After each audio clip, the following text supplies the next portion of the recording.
meus amigos e minhas amigas que acompanham aqui o nosso canal no YouTube, é com enorme alegria que eu, Leonardo Barreto, inicio o nosso encontro de revisão final para a prova objetiva do MP-MG, dando dicas da nossa matéria, o processo penal.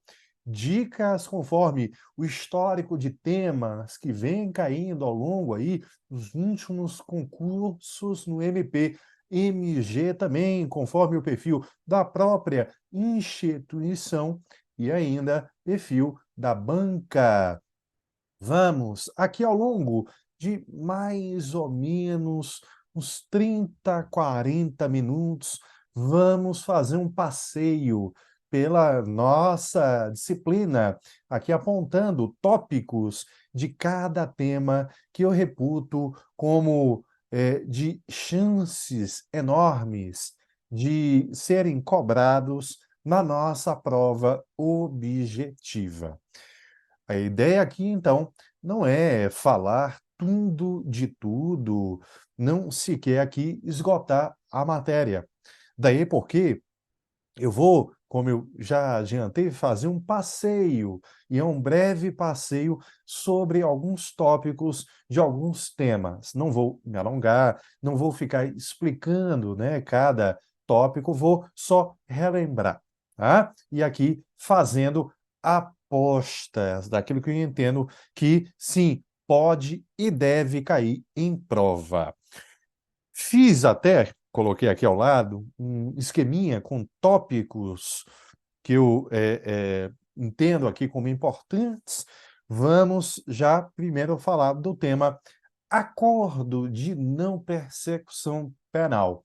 É um termo longo, vamos aqui em aula abreviá-lo, é o ANPP.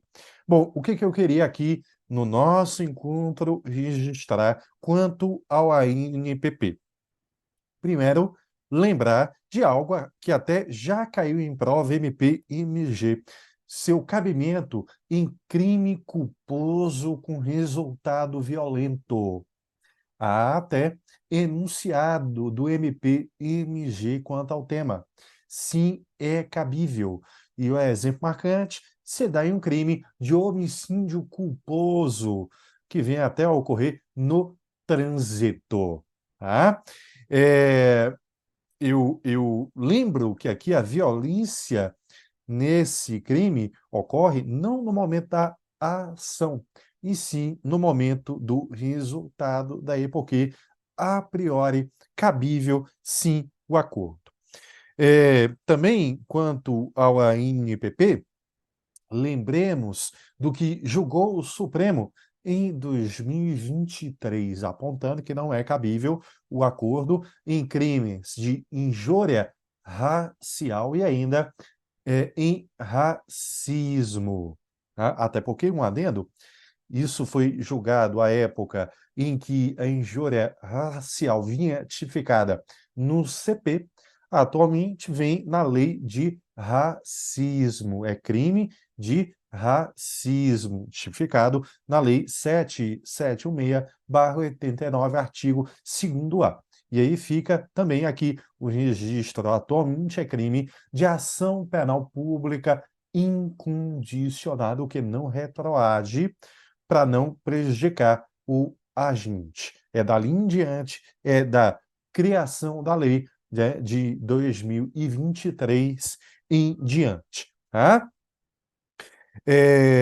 Bom, quanto a crime de tráfico privilegiado de drogas, 2 enunciados MP-MG se aplicam aqui, 8 e 9. Vão afirmar, cuidado aqui em prova, hein? Não afirmam em nenhum momento se cabe sempre ou não cabe nunca. Afirmam que o membro do MP-MG pode não propor o acordo se justificar na ausência de prova firme da prática do crime ou de que o acordo não é necessário e suficiente para prevenção e repressão do crime, na linha do requisito subjetivo que vem no artigo 28A, caput do CPP. Tá bom? Bem importante. Há enunciado MP-MG, segundo o qual não cabe em crimes hediondos e praticados no contexto da Lei Maria da Penha. Também há enunciado apontando que não cabe se houver em andamento inquérito policial ou PIC ou até ação penal. Constitui aí a prática de uma conduta profissional, reiterada, o que veda o acordo na linha do que vem no 28A do CPP. Acordo que é firmado por MP, investigado, acompanhado de seu defensor e submetido a um controle judicial. E aqui queria destacar 2 pontos. Primeiro, o juiz que não se envolve na negociação do acordo, ele marca uma audiência para ouvir o investigado acompanhado de seu defensor. O objetivo é detectar se o acordo é legal e voluntário. A norma, no entanto, não fala na atuação do membro do MP na audiência, daí porque se entende que ela é dispensada. Outro ponto importante: recursos cabíveis contra decisões do juiz em matéria de ANPP. Para atacar a homologação do acordo, cabe apelação. 593, inciso 2 do CPP. Já para atacar a recusa de homologação do acordo cabível, o recurso em sentido estreito.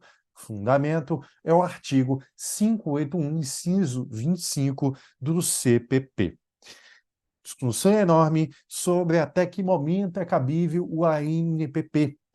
Prepondera que é cabível até o recebimento da denúncia. Isso em doutrina, no STJ, no Supremo, primeira turma, e ainda dentro do próprio MP-MG. Via de regra, é o enunciado número 12 da PGJ, afirma, via de regra, sim, cabível até o recebimento da denúncia. Mas, segunda turma do Supremo discorda, vem julgando que é cabível também a feito em andamento, e há até julgados apontando o cabimento, mesmo se houver o trânsito em julgado. E no MP-MG, enunciado 12 vai afirmar que, preenchidas algumas condições, é cabível até o momento do início da IJ, até o momento da colheita do primeiro depoimento da AIJ, da primeira testemunha, ou se houver do ofendido. Isso, repito, se houver preenchimento de requisitos que vem lá no enunciado, repito, 12. Busquem, leiam na íntegra, é um pouquinho longo, tá? 12 do MP-MG-PGJ, tá bom? Sigo aqui partindo para o tema ação penal. Queria lembrar, primeiro, quanto à ação penal em crimes de estelionato, que, enfim, o Supremo julgou a polêmica. Se a representação do ofendido que vale, que se impõe, via de regra, desde o advento do pacote anticrime, se ela deve retroagir ou não, e se retroage a qualquer tempo ou não. Supremo julgou em 2023 que sim, retroage, e retroage para atingir também processos em andamento, quando da vigência do pacote anticrime. Então, não é só como a corrente sustentava, não é só até o oferecimento da denúncia, é também para feitos em andamento. Para isso, se impõe a intimação judicial da vítima para que afirme em até 30 dias, se quer ou não, o segmento daquela ação penal. O que há aqui é uma verdadeira condição de prosseguibilidade, tá? Julgado pelo plenário do Supremo. Lembrando ainda, segundo tópico de ação, crime de perseguição, conduta aí mundialmente conhecida como stalking, tipificada no artigo 147-A do CP.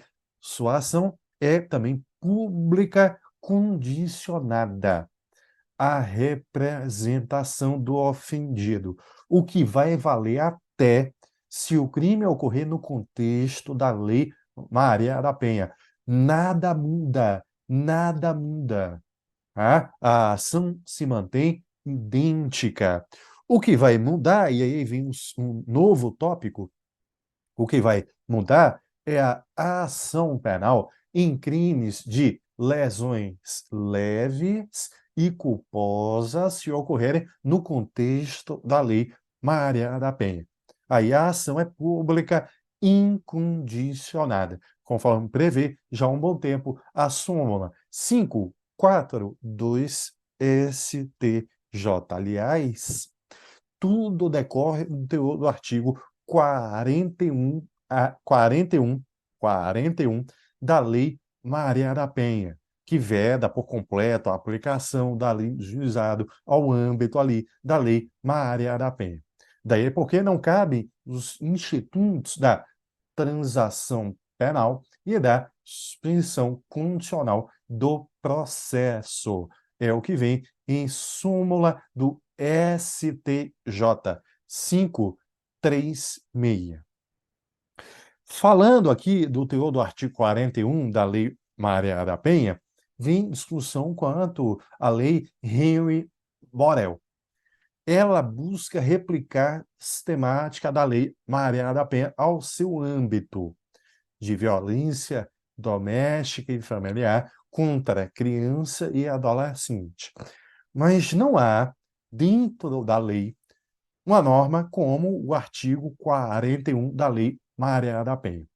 O que a Lei Henry Borel faz é reformar o ECA, no artigo 226, em seu parágrafo 1º. E aí vamos ler a norma de que forma? Não se aplica a lei do juizado a crimes com violência ou grave ameaça. Não, com violência ou grave ameaça, não, perdão. É o tempo, é o ritmo, vai, volta, ó. Não se aplica a lei do juizado a crimes com violência doméstica e familiar contra a criança ou adolescente, se o crime, repito, se o crime for tipificado no ECA. Tipificado no ECA. Se não vir tipificado no ECA, é possível aplicar a lei do juizado. E o exemplo marcante ocorre com o crime de maus tratos, tipificado no CP.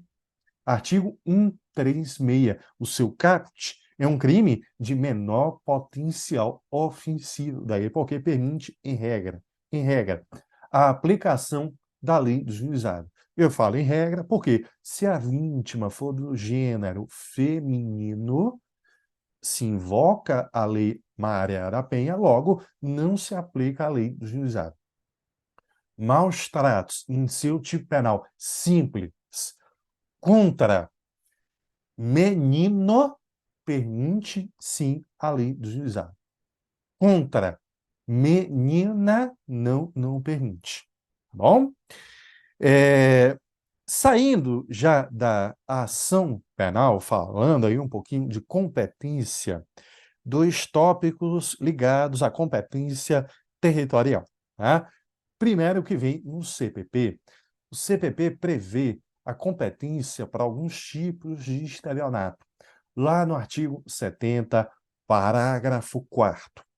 E ali se prevê que competente ao local do domicílio da vítima, se houver mais de uma vítima, é o local do juízo prevento. Está ali, exemplo, o estelionato pela emissão de cheque sem fundo. emissão de cheque sem fundo.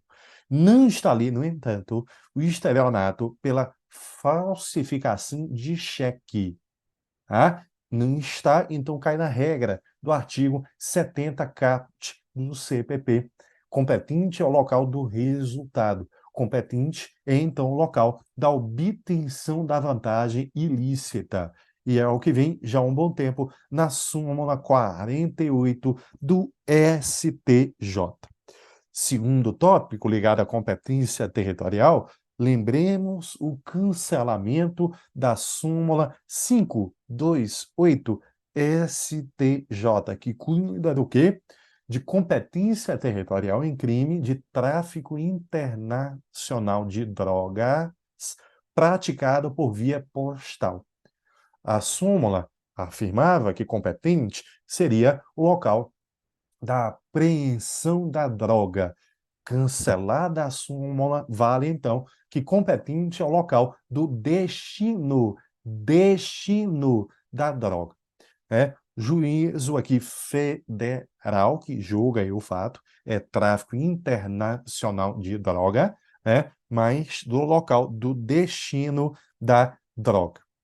Seguindo, falar um pouquinho de competência do júri, lembrar de um julgado marcante do Supremo que envolveu a conduta de alguém que, com o fim de obter um transplante ilegal de órgão, remove ilegalmente órgão vital de uma vítima que veio com isso a falecer. Supremo entendeu que não há aí um crime doloso contra a vida, não há homicídio na forma do dolo eventual. O que há é um tipo penal específico lá do artigo 14, parágrafo 4º da Lei de Transplantes, a 9434 de 97. Não é crime doloso contra a vida, logo não vai ao júri.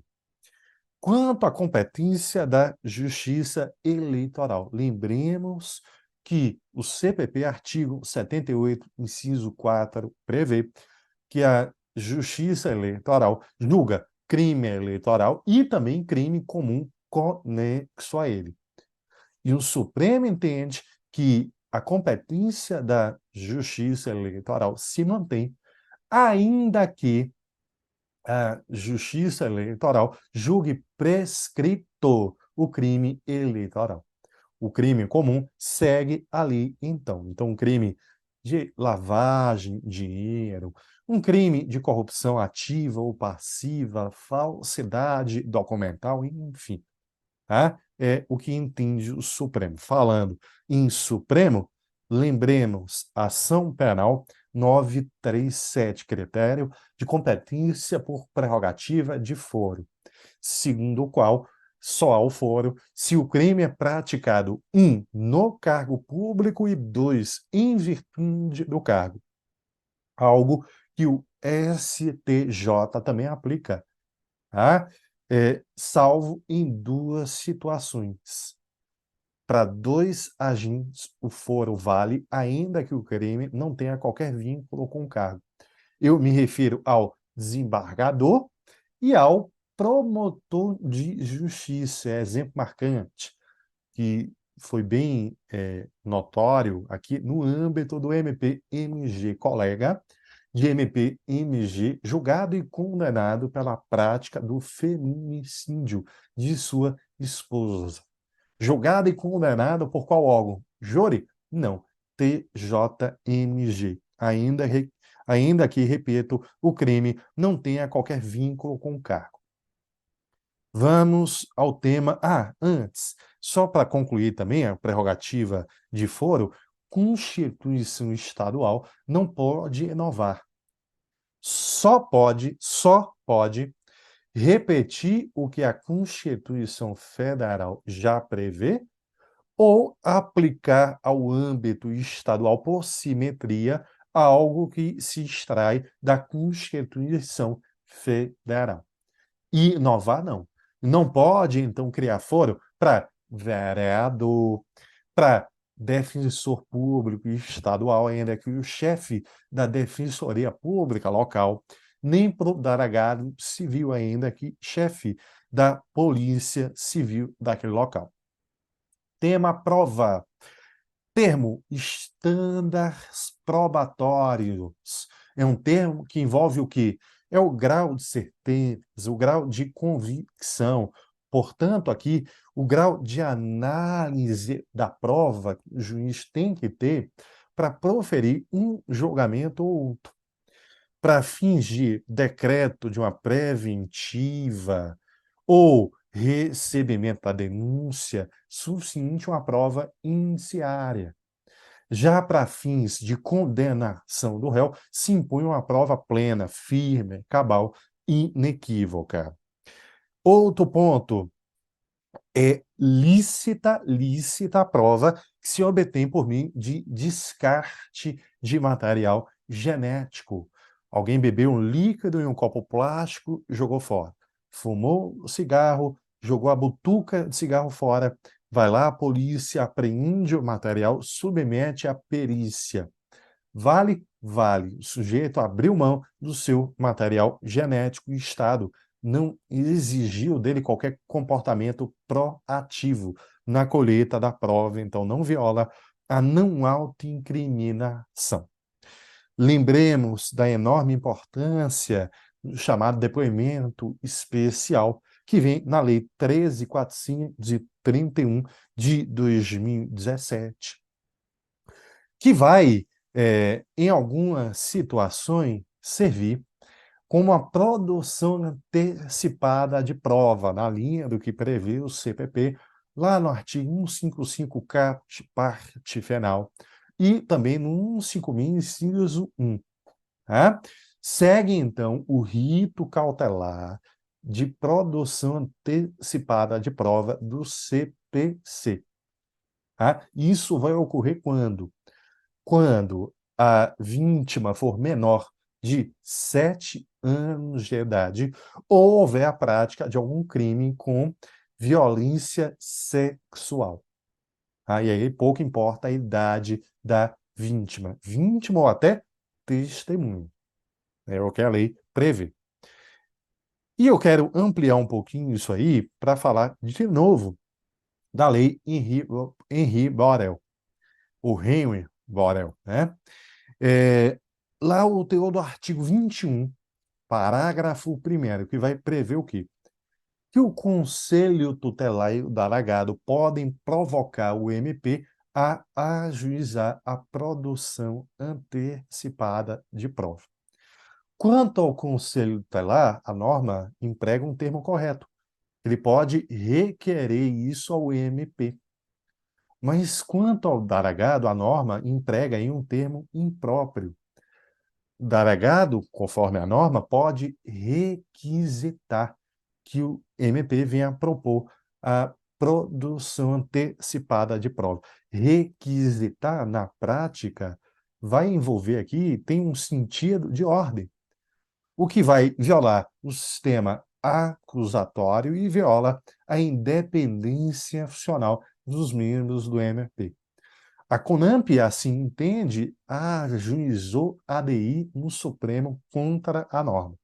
Se cair em prova, conforme o teor da norma, está ali então, delegado requisita. Se houver algum sentido em tom crítico, né, cobrando aí a norma, lembrem do entendimento da CONAMP. Quanto ao reconhecimento por meio de foto, não é meio de prova, não é meio de prova hábil para sustentar a condenação do réu. Não serve sequer como início do meio de prova, mas vai servir somente como um dado importante para identificar ou qualificar o indivíduo. Há uma discussão se o procedimento que vem no artigo 226 do CPP é obrigatório ou não. STJ entende que, em regra, mas se a vítima consegue individualizar quem é o autor do crime, se torna o rito dispensado. Até porque a norma, no caput, afirma quando houver necessidade. Tá? Então há uma ressalva. E o Supremo em 2023, entendeu que não é o rito obrigatório. Busca e apreensão. Ó, quanto a pessoal, a simples fuga do agente com a chegada da polícia naquele local, por si só, não justifica uma busca pessoal. Tem que estar o fato aliado a outros elementos, como uma denúncia anônima descrevendo o perfil daquele indivíduo, de que ele, naquele local, que é tido como ponto de tráfico, estaria vendendo droga. Chegando ao local, a polícia se depara com um indivíduo que se assusta e foge do local, né? Então aí, sim, é possível a busca pessoal. Quanto ao acesso a dados de um celular, apreendido aí no momento da prisão, né? O Supremo, há um tempo, afirma que o acesso ao registro de chamadas efetuadas e recebidas dispensa a ordem judicial. Mas para acesso a outros dados, WhatsApp, Telegram, redes sociais, aí tem que ter, sim, a ordem judicial. Busca e apreensão domiciliar, via de regra, demanda também a ordem judicial, mas pode dispensá-la se houver fundadas razões de que naquele local vinha ocorrendo a prática de um crime em flagrante. É a chamada justa causa visível. Tá? O que não se permite é a prática da chamada fishing expedition. Fishing expedition, pescaria predatória. Tentar a sorte. Joguei um anzol, vou ver se eu pego o peixe. Ver no que vai dar. Não, não pode. Tá? Quanto à colaboração premiada, um tema que pode cair, eu aposto aqui que pode cair, é quanto à matéria recursal. Tá? Vejam, para combater a homologação do acordo, cabe também aqui a apelação 593, inciso 2 do CPP. Quanto ao recurso cabível para atacar a recusa da homologação, aí tem discussão. A STJ entende que é cabível também a apelação. No entanto, permite a correção parcial, invocando, se for o caso, o princípio da fungibilidade recursal. O Supremo, no entanto, entende que não há em lei qualquer previsão de recurso. Se não cabe recurso, cabe habeas corpus. Tá? Cuidado com isso. Bom, quanto ao tema prisões e medidas cautelares, queria destacar aqui o quê? Quanto à preventiva, o teor de 2 artigos em particular.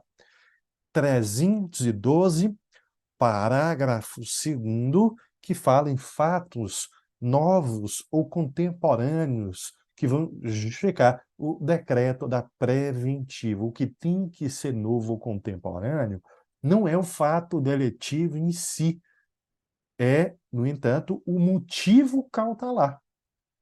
Tá? Não é a prática do crime em si, é o que justifica a prisão, é o motivo cautelar.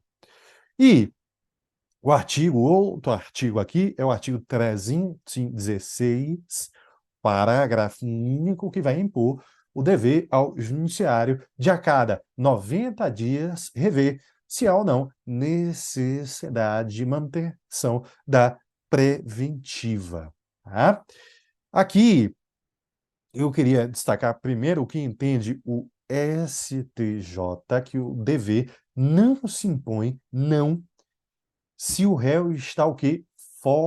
Foragido. Não tem dever de rever nada. E, segundo, o Supremo entende o quê? Quem tem o dever aqui, quem tem que cumprir o dever, é o órgão do judiciário em que se encontram os autos. A juiz de primeiro grau decretou a preventiva, deu ali o tempo de 90 dias. Os autos estão no TJ ou TRF, em grau recursal. Quem tem o dever é o desembargador relator do acórdão daquele recurso.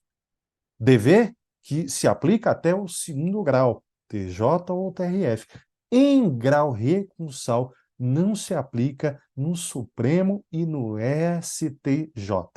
Se aplica, no entanto, ao Supremo e ao STJ o dever em competência originária dos tribunais. E o exemplo marcante é quanto à prerrogativa de foro. Decreto de ofício da preventiva é vedado, daí porque se entende que o artigo 20 caput da Lei Maria da Penha, que prevê isso ainda hoje, estaria revogado tacitamente. Tá?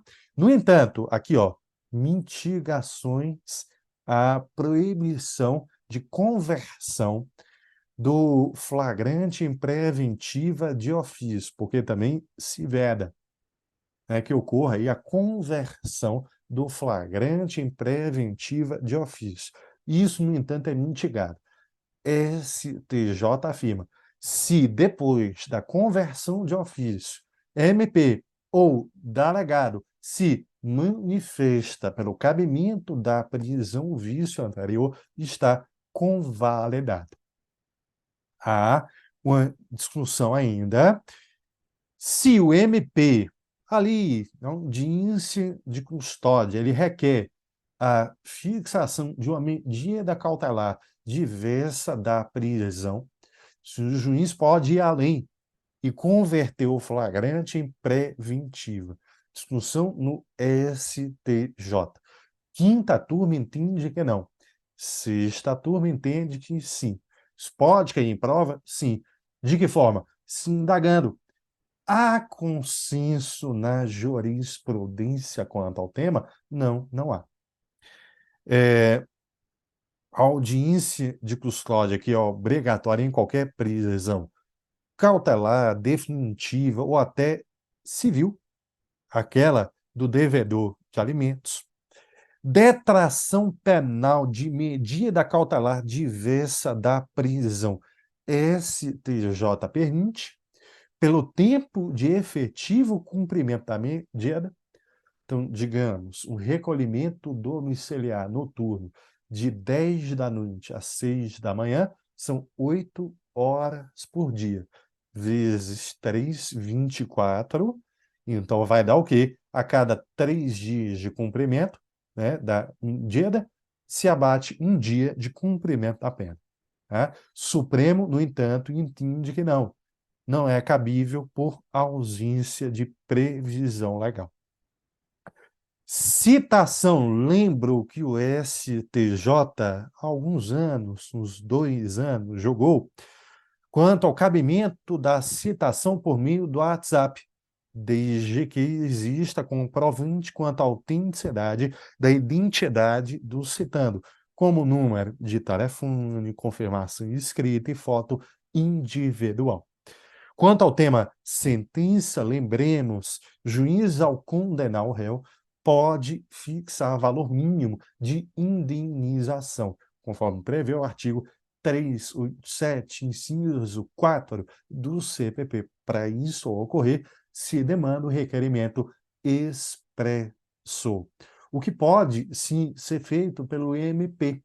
A gente tem que ser feito, quando é pelo MP, no momento da denúncia, sob pena de precluir. Em contexto da Lei Maria da Penha, o STJ entende que o dano moral é íncito, é implícito, é, portanto, in re ipsa. Tá? Isso é bem importante.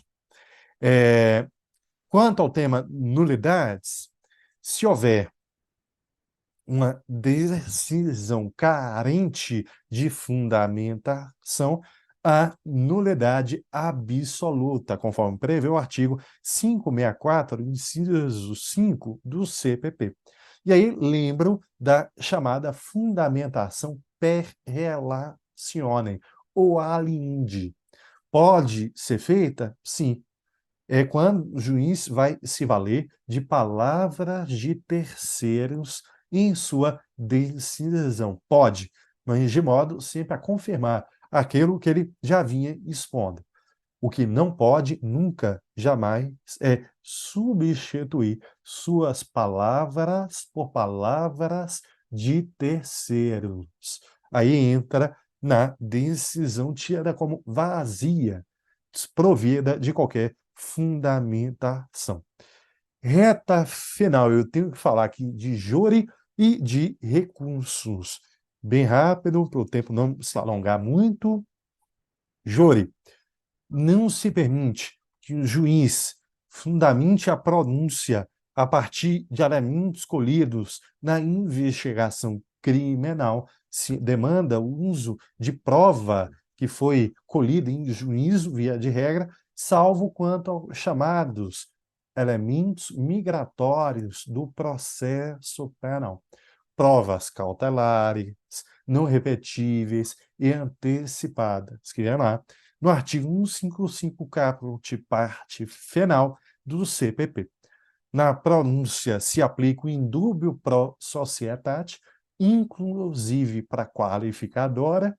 Então, só se decota a qualificadora se houver prova firme, certa, cabal, inequívoca de que a sua imputação é indevida. Olha aí, então, o estándar probatório. Tá?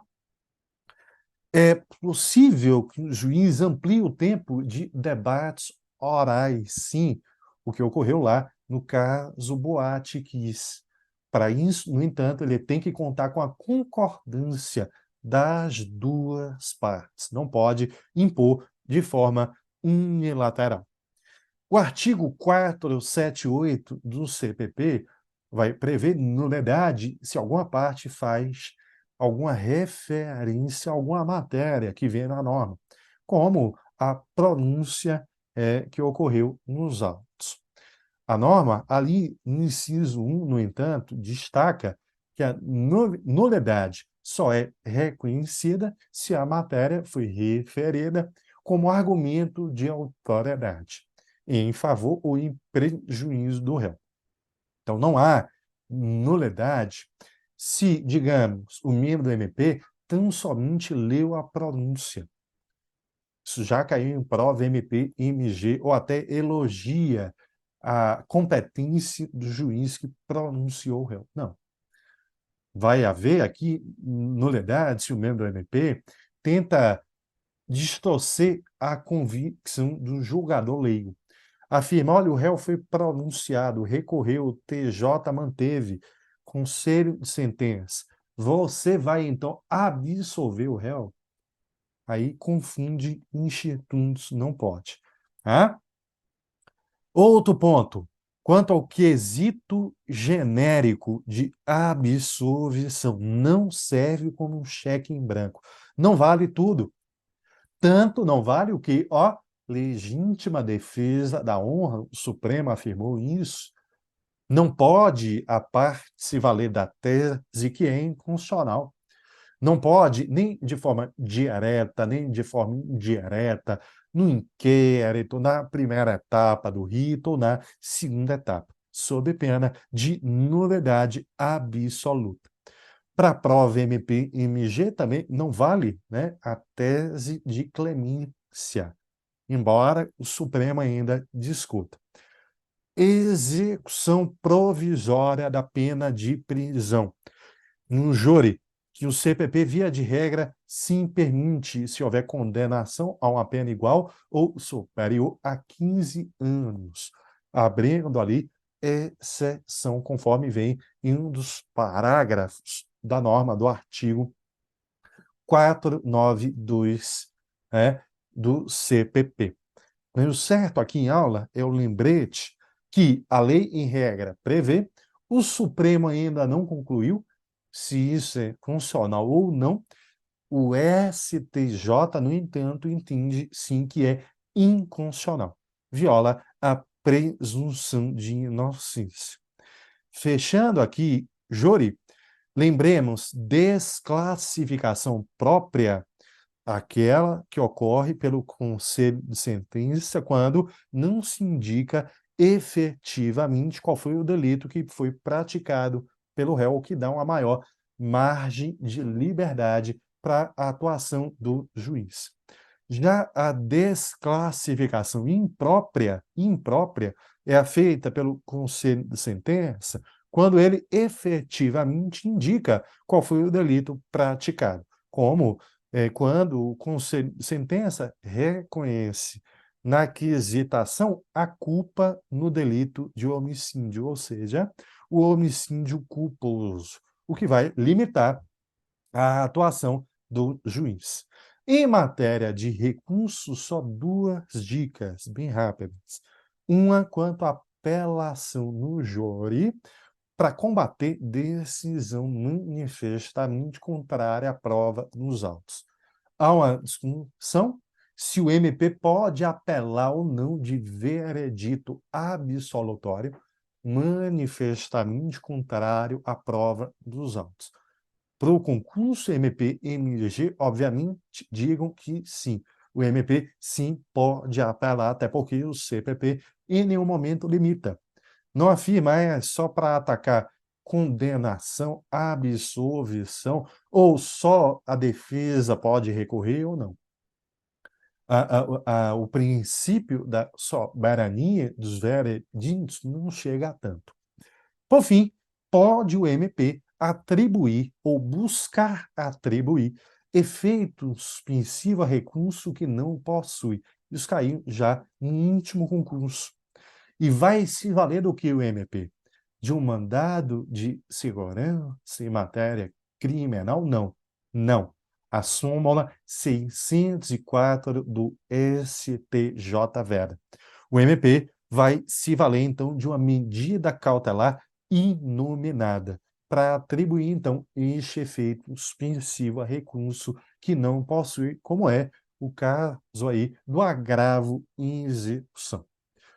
Dito isso, não quero ir além, creio que estão suficientes aqui no nosso encontro as dicas finais para a prova MP-MG.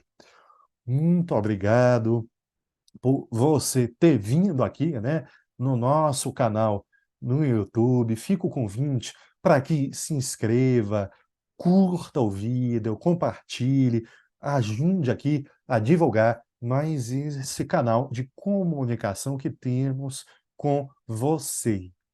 No mais, uma ótima prova, sucesso, tudo vai dar certo e vamos caminhar juntos rumo à segunda etapa, aqui de mãos dadas até o dia da posse. Tá? Eu vou ficar aqui na torcida para que possamos, logo em breve, ser colegas de MP e MG. Valeu, muito obrigado, um grande abraço e uma ótima prova.